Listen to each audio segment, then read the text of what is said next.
Welcome to all of you on my YouTube channel UPA classes. Friends, कैसे हो आप लोग? जल्दी से कमेंट करके बताइए कि आपकी स्टडी कैसी चल रही है और आपको टेंस में कितना समझ में आया है। कहीं यदि प्रॉब्लम है तो आप मुझे कमेंट करके बताइए, मैं उससे ज़रूर सॉल्व कर दूंगा। मैं आपको बहुत अच्छे तरीके से बताऊंगा। So let's come to the point. Friends, आज मुझे जो आपको पढ़ाना है वो है, आप देख सकते हो यहाँ मैंने लिखा है पास्ट इंडेफिनिट टेंस। बहुत ही ज़ोरदार टेंस है और इस टेंस का यूज यदि देखा जाए तो बहुत ही ज़्यादा है, क्योंकि जो भी स्टोरीज वगैरह आप लिखते हो या फिर जो भी बीती हुई घटनाएं होती है उसमें कहीं ना कहीं ये टेंस बहुत ही यूज़फुल होता है। आप देख सकते हो कि आज मैं आपको कवर करने वाला हूँ पास्ट इंडेफिनिट टेंस का अफर्मेटिव सेंटेंस और negative sentences. So guys, let's start your videos now. Come to the point. Okay, so देखिए क्या है पास्ट इंडेफिनिट टेंस। किसकी बात हम लोग करेंगे बेटा? जी, हम लोग बात करेंगे पास्ट इंडेफिनिट टेंस की। ये रहा आपका पास्ट इंडेफिनिट टेंस। और इसमें क्या करना है कि आप सबसे पहले ये समझ लीजिए कि पास्ट इंडेफिनिट टेंस के अंतर्गत हम कैसे वाक्यों का ट्रांसलेशन सीखेंगे। तो पास्ट इंडेफिनिट, इसका मतलब होता है कि भूतकाल का एक ऐसा टेंस है जो इनडेफिनिट है। यहाँ पर देखिए मैंने थोड़ा सा टाइप करने में गलती कर दिया है। इनडेफिनिट होगा स्पेलिंग में, यहाँ डेफिनिट लिखा गया है, तो इसको आप सुधार कर लीजिए। इनडेफिनिट, इन डे एफिनिट, तो ये इनडेफिनिट हो जाएगा। इसको आप समझ सकते हो। So let's start. तो आइए पास्ट इंडेफिनिट टेंस का ये समझते हैं कि इसमें कैसे वाक्यों का ट्रांसलेशन हम आपको सिखाएंगे। देखिए होता क्या है दोस्तों, यदि वाक्य के लास्ट से, कहाँ से? वाक्य के लास्ट से आपको साउंड मिले आ का, या आप यूँ ही कह सकते हो ई का, ए का, इसका साउंड आए। जैसे आप देख सकते हो गया, गई, गए, खाया, लिखा, पढ़ी, खरीदा, दिया, है ना। इसी तरीके से जो भी इस तरह से आप देख रहे हो, ऐसे ही यदि वाक्य के लास्ट में आपको दिख जाए तो आप डेफिनेटली उसको कहिएगा कि वो पास्ट इंडेफिनिट टेंस का ही वाक्य है, उसे पास्ट इंडेफिनिट के रूल्स द्वारा ट्रांसलेट किया जाएगा। तो गाइस समझ लीजिए कि पास्ट इंडेफिनिट का पहचान ही कुछ इसी तरह होता है। गया, गई, गए, खाया, लिखा, पढ़ी, खरीदा, है ना, पकाई, जो भी आप देखोगे उसके अंतर उसके लास्ट में आपको आ ई ए की साउंड जरूर मिलेगा। और एक चीज़ ध्यान दीजिए, ता था, ती थी, ते थे, यानी जो आदत जैसे आप कह सकते हो कि वह मंदिर जाती थी, है ना। तो जो कार्य पहले होता था अब वो नहीं हो रहा है, किसी की हैबिट्स वगैरह बतानी है आपको, तो कहीं ना कहीं इसी तरह आप बोलेंगे ता था, ती थी, ते थे। तो ये भी वाक्य इसी टेंस में होता है। लेकिन याद रखिएगा बच्चों कि जब आपको इस तरीके से वाक्य मिलेगा, खरीदा, पढ़ी, लिखी, गया, है ना, ये वाला वाक्य मिलेगा, तो उसका ट्रांसलेशन का थोड़ा सा रूल्स आपका अलग होगा, है ना। और ये जो ता था, ती थी, ते थे होगा, इसका ट्रांसलेशन अलग होगा। मेनली क्या होता है कि आप दोनों को एक ही मान करके आप एक ही ट्रांसलेशन करते हो, तो उससे क्या होता है कि सही तरीके से जो मीन्स होता है वो क्लियर नहीं हो पाता है। तो आइए हम बात करते हैं। पहले उनका ट्रांसलेशन आपको सिखाएंगे जिन वाक्यों के लास्ट में आ ई ए की साउंड आता है ना। जैसे गया, गई, खाए, पिए, जैसे वह पत्र लिखा, मैं पुस्तक पढ़ा, है ना, उसने मुझे कलम दिया, इस तरीके से वाक्यों का ट्रांसलेशन हम लोग सीखेंगे। तो आइए देखते हैं कि क्या रूल्स होगा अफर्मेटिव सेंटेंस का। देखिए रूल्स बहुत ही सरल है। आपको करना क्या है, सबसे पहले अफर्मेटिव सेंटेंस में यदि हिंदी वाक्य आपको मिलता है तो सबसे पहले आप सब्जेक्ट यूज करोगे, है ना। जो वाक्य का सब्जेक्ट होगा उसको आप पहले नंबर पर रखोगे। उसके बाद इसमें देखिए जो वर्ब आएगी, जैसे लिखा, पढ़ी, गए, खाए, है ना, इस तरीके से जो वर्ब आता है उसका आप सेकेंड फॉर्म यूज करोगे। जैसे यदि राइट है तो उसका सेकेंड फॉर्म रोट होता है, वो आप यहाँ यूज करोगे, है ना। लिखने की बात आएगी तो यहाँ आप रोट यूज करोगे। रिटर्न भी नहीं यूज होगा क्योंकि पास्ट एंड डेफिनेट का अफर्मेटिव सेंटेंस है, तो इसमें वर्ब की सेकंड फॉर्म यूज होगी। और आपको मैं बता दूं बच्चों की वर्ब की जो सेकंड फॉर्म होती है ओनली, केवल केवल आपका पास्ट एंड डेफिनेट के अफर्मेटिव सेंटेंस में ही यूज होती है, और कहीं भी आपको वर्ब की सेकंड फॉर्म का यूज नहीं दिखेगा। तो आप ये समझ सकते हो कि एक ऐसा रूल है जिसमें वर्ब की सेकंड फॉर्म यूज होती है और कहीं भी आपको वर्ब की सेकंड फॉर्म यूज करने की जरूरत नहीं है। सो सब्जेक्ट हो गया, वर्ब की सेकंड फॉर्म हो गया, ऑब्जेक्ट, कंप्लीमेंट, वर्ड्स, इसको आप वर्ब्स के बाद रखिएगा। ये हमने यहाँ देखिए लिख दिया है, इसको लास्ट में रखिएगा। ठीक, तो आपको पहले सब्जेक्ट यूज करना है, फिर वर्ब है, इस तरह से रूल्स को लगाना है। आइए एक छोटा सा ट्रांसलेशन यहाँ पर ले लेते हैं जी। देखिए एक ट्रांसलेशन मैंने यहाँ पर लिया है, बहुत छोटा सा है। वह गया, गया, आ का साउंड आ गया ना, गया, तो वह गया, इसमें देखिए दो ही चीज़ है, एक गया जाना, ये वर्ब है, और सब्जेक्ट आपका वह है। तो इतना ही रूल्स आप लगाइए। सबसे पहले क्या, सब्जेक्ट, सब्जेक्ट क्या बेटा, ये हो गया, है ना। उसके बाद जाना की बात हो रही है, गया मतलब जाने से संबंधित है, गो, इसका आप सेकंड फॉर्म लिखिए। सेकंड फॉर्म क्या होता है, वेंट, ही वेंट, इस तरीके से हो गया। ट्रांसलेशन आप सीख लिए। देखिए यदि आपको वर्ब की सेकंड फॉर्म नहीं आ रही है तो आप मुझे कमेंट करिएगा, बताइएगा, मैं आपकी वर्ब की सेकंड फॉर्म का कुछ आइडिया दूंगा, जिससे आप फर्स्ट फॉर्म यदि आप जान रहे हैं तो सेकंड फॉर्म बना सकते हो। तो आगे बढ़ते हैं, देखते हैं कि अगला ट्रांसलेशन क्या है। देखिए अगला ट्रांसलेशन कि मैंने एक किताब खरीदा, बहुत ही जोरदार ट्रांसलेशन है। मैंने एक किताब खरीदा, मैंने अर्थात आई, खरीदा, ये देखिए ये वर्ब है। वर्ब को जरूर पहचानिए आप लोग कि ये वर्ब है, खरीदा, आ का साउंड यहीं से आ रहा है। एक किताब इसमें ऑब्जेक्ट है, तो पहले आप मैंने की इंग्लिश लिखो, उसके बाद दूसरे नंबर खरीदा, उसके बाद एक ए बुक हो जाएगा। रूल्स कुछ इसी तरह है, आपको रूल्स में समझा दूँ फिर से, है ना। सबसे पहले देखिए सब्जेक्ट यूज करना है ना। उसके बाद वर्ब की सेकंड फॉर्म यूज करना है, लास्ट में ऑब्जेक्ट, कंप्लीमेंट और अदर वर्ड्स को इस तरह से सेट करना है। तो आइए, मैंने एक किताब खरीदा, तो मैंने अर्थात क्या, आई, क्या बेटा, आई। अब उसके बाद देखिए वर्ब इसमें है खरीदा, क्या है, खरीदा। तो खरीदा का मतलब ये बाई से संबंधित है ना, बाई। तो बाई का सेकंड फॉर्म क्या होगा, बाई का सेकंड फॉर्म यहाँ पे मैंने देखिए लिखा है, बॉट। तो हो जाएगा क्या, मैंने अर्थात आई, ये देखिए सब्जेक्ट हो गया, है ना। फिर वर्ब की सेकंड फॉर्म अर्थात बाई नहीं बल्कि बॉट, तो आई बॉट, क्या हो गया, I bought. A book, a book का मतलब आपका ऑब्जेक्ट हो गया, आई बॉट ए बुक, मैंने एक किताब खरीदा। नेक्स्ट, नेक्स्ट क्या है, देखिए बच्चे स्कूल चले गए, है ना, बच्चे स्कूल चले गए, बहुत ही अच्छा ट्रांसलेशन है। आइए बच्चे, ये देखिए सब्जेक्ट बच्चे है इसमें, तो सबसे पहले आपको बच्चे अर्थात द चिल्ड्रन, क्या हो जाएगा, द चिल्ड्रन। वर्ब की सेकंड फॉर्म, वर्ब चले गए अर्थात जाने की बात हो रही है, तो आप क्या करोगे, गो का सेकंड फॉर्म, तो बच्चे हो गया सब्जेक्ट, और वर्ब की सेकंड फॉर्म अर्थात गो नहीं वेंट, तो द चिल्ड्रन वेंट। और ऑब्जेक्ट कंप्लीमेंट्स के रूप में आपको देखो यहाँ पर मिल जाएगा, स्कूल की बात हो रही है तो to school, the children went to school, है ना, the children went to school, बच्चे स्कूल चले गए।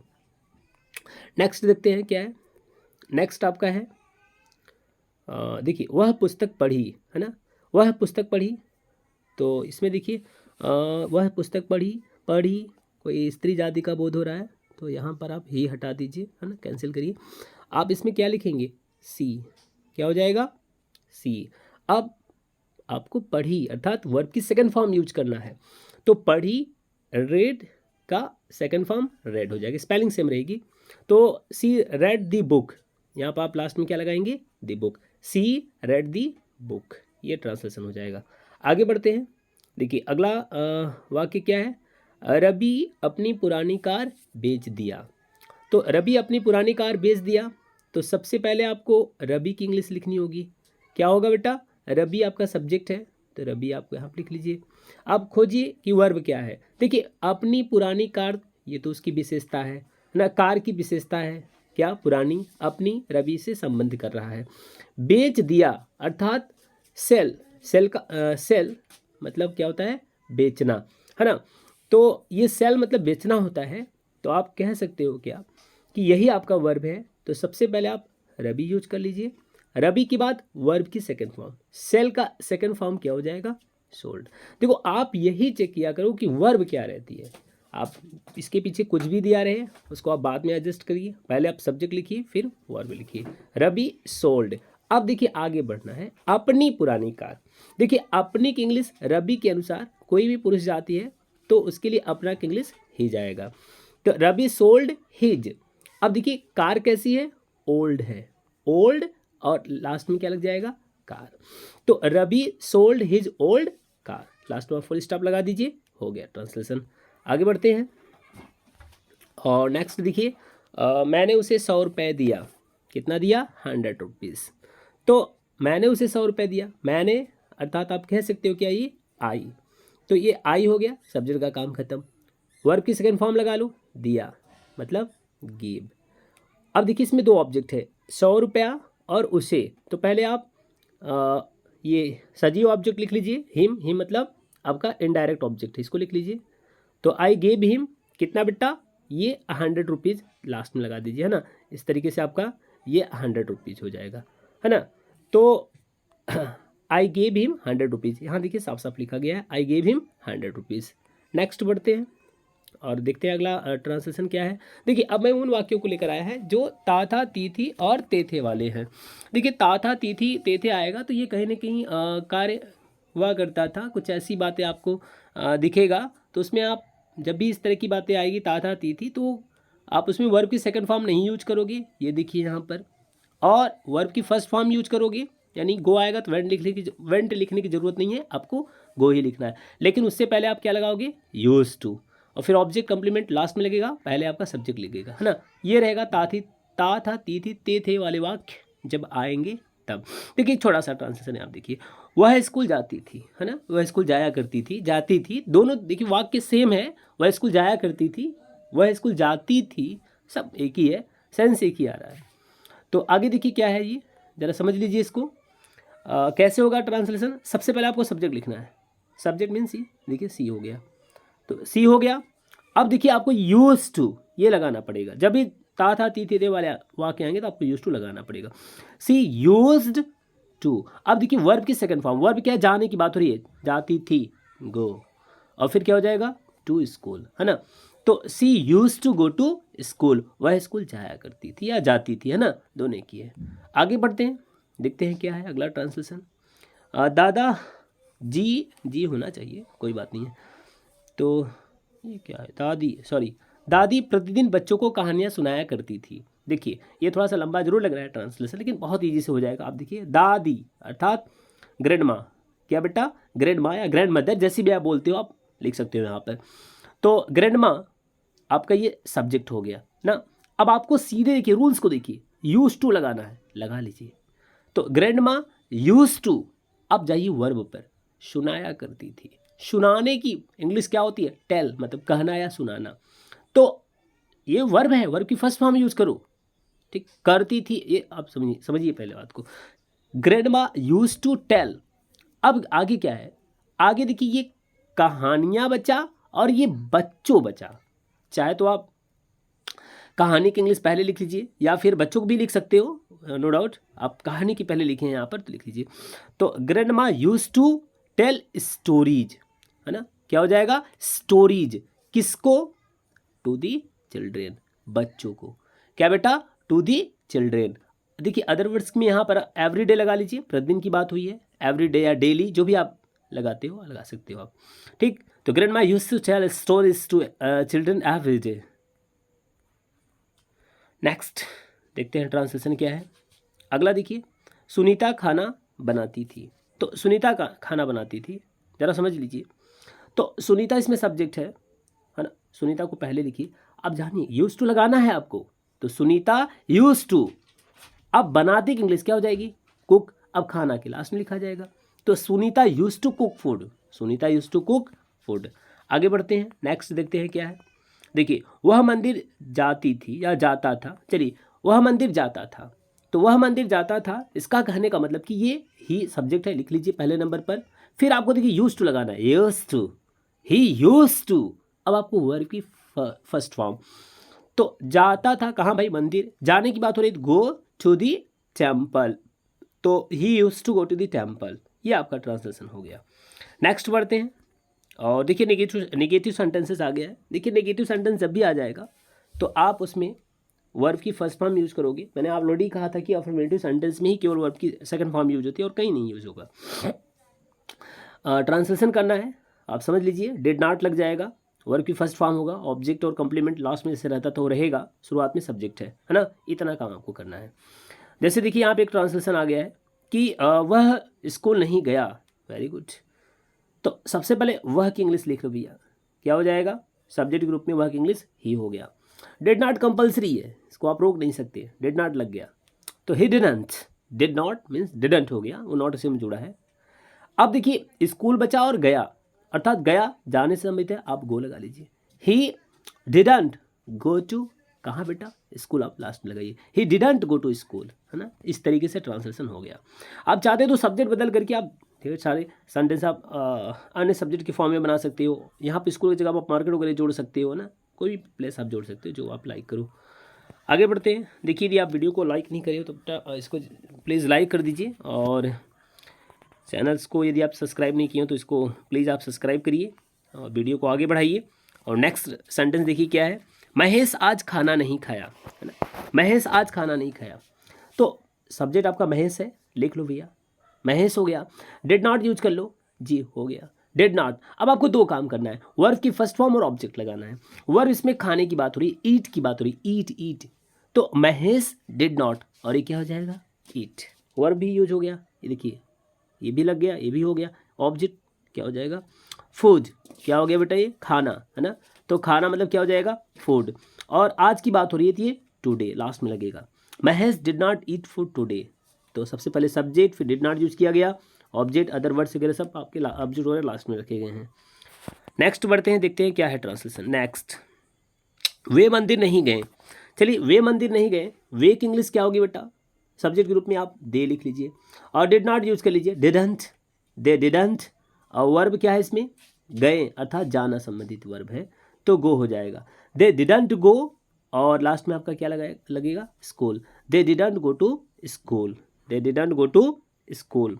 और आगे बढ़ते हैं और देखते हैं कि अगला ट्रांसलेशन क्या है। वह मंदिर नहीं जाती थी, नहीं सी की बात हो रही भाई। अब देखिए सबसे पहले आपको सी लगाना है भाई, सब्जेक्ट, वह मंदिर नहीं जाती थी, तो कौन नहीं मंदिर जाती थी भाई, वह आपका सब्जेक्ट है, तो ये हो जाएगा सी। और आगे क्या होगा, डिड नॉट, आप जोड़ लीजिए, सी डिड नॉट। अब देखिए आगे क्या है, वर्ब लगाना है और ऑब्जेक्ट वगैरह इस तरह सेट करना है। वर्ब क्या है, जाने की बात हो रही, जब भी जाने की बात आएगी आप गो लगाओगे, तो सी डिड नॉट गो, और टू दी क्या हो जाएगा, मंदिर आपका लास्ट में, temple, she did not go to temple. तो फ्रेंड्स इस तरीके से मैंने आज आपको पास्ट एंड डेफिनेट टेंस का अफर्मेटिव और नेगेटिव बता दिया है।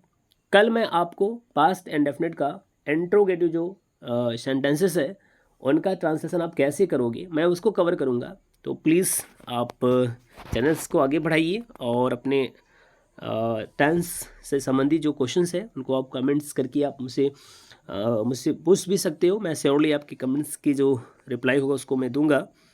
और तब तक के लिए कल मैं फिर से जो है एक नई ऊर्जा के साथ आपके साथ जुड़ूंगा। तब तक के लिए बाय बाय।